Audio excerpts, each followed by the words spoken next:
His Muslim tiger wants to eat the Hindu cow. জিন্নাকে নিয়ে এরকমই একটা কাভার স্টোরি করছিল টাইম ম্যাগাজিন 1946 সালের এপ্রিলে। কিন্তু কেন? জিন্না তার পলিটিক্সের আর্লি ডেজে ভারত পাকিস্তান আলাদা রাষ্ট্র চায় নাই। সে নিজে কংগ্রেসের রাজনীতি করত। হিন্দু মুসলিম ভেদাভেদ বিলোপ করে ইউনাইটেড রাষ্ট্র সে চাইতো।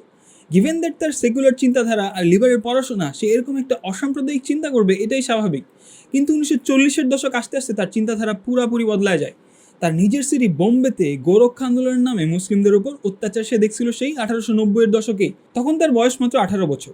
লন্ডন থেকে ব্যারিস্টারি পড়ে ফিরছে মাত্র। জিন্না কংগ্রেসে জয়েন করে, ভাবে হিন্দু মুসলিম একতা সম্ভব, একটা সিঙ্গেল রাষ্ট্রেই সেটা সম্ভব। কিন্তু জিন্না দেখতে থাকে কংগ্রেসের সেই মিলিটেন্ট গোরক্ষা আন্দোলনকে প্যাসিভ সাপোর্ট করা শুরু করে। পুরো ভারত জুড়ে কমিউনাল রাইট শুরু হয়ে যায়। মিলিটেন্ট হিন্দুত্ববাদ যখন কংগ্রেস থেকে পৃষ্ঠপোষকতা পাওয়া শুরু করে, তখন জিন্না কংগ্রেস ছেড়ে মুসলিম লীগে জয়েন করে। 1940 সাল আসতে আসতে দেশভাগের পক্ষে জিন্না পুরোপুরি অবস্থান নেয়। জিন্নার পাকিস্তান প্রজেক্ট দাঁড় করানোর পেছনে গরুর রাজনীতির ভূমিকা বিশাল।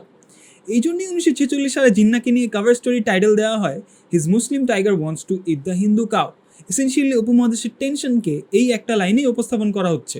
আজকে যখন আমরা ইন্ডিয়ার দিকে তাকাই, সেখানে মুসলিমদের কুরবানির সময় গরু কুরবানি তো দিতেই পারে না, সাধারণ সময়ে গরু খাওয়া নিয়ে তাদের অনেক প্যাচালে পড়তে হয়, অনেক অত্যাচার সহ্য করতে হয়।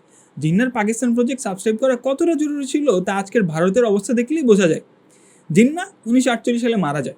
পশ্চিম পাকিস্তান পূর্ব পাকিস্তানের উপর যে অত্যাচার করছে, তার দোষ জিন্নাকে আসলে কতটুকু দেওয়া যায়? জিন্না পাকিস্তান বানিয়ে দিয়ে যদি না যেত, আজকের বাংলাদেশও কিন্তু থাকতো না। হয়তো আমাদের পরিণতি ভারতের মুসলিমদের মতো করুণ হইতে পারত। তাই কুরবানির এই সময় আসলে থ্যাংক ইউ জিন্না একবার বলাই যায়।